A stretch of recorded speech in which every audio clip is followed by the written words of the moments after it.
Ako znate šta je ovo, čestitam, vi ste vrlo vjerojatno Balkanac. Mi iz nekog razloga volimo ukiseliti svu moguću hranu za zimnicu, a ja sam upravo zbog tog ogromni fan tih kiselih stvari. Evo, ovdje su mi kiseli krastavci na majici. Ali danas isprobavamo nešto toliko bizarno i zanimljivo što nikad niste vidjeli. Ja nikad nisam vidjela, a obožavam sve ukiseljene gluposti, a to su, pazite sad ovo, ukiseljeni mango i ukiseljeni mango, mrkva i limun. Znači, ovo mora biti preludo.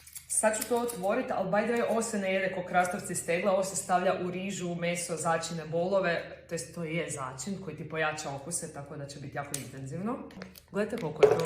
Ljudi, sad stvarno me strah jako. Ovo je toliko začinjeno. Trenutak istine. Ovo je najzačinjenija stvar koju sam stavila u usta. Kao što sam rekla, ovo se ne može jesti iz tegla kao što ja jedem krastavce. Doslovno možeš skuhati najobičniju rižu bez začina, malo piletine, staviš ovog tu i to postaje ekstaza okusa. Tako da mislim da ću ovo sad staviti u svaki svoj ručak, jer ja jako volim te specifične okuse, ali kažem pazite, jer samo ovaj komadić je već dovoljno.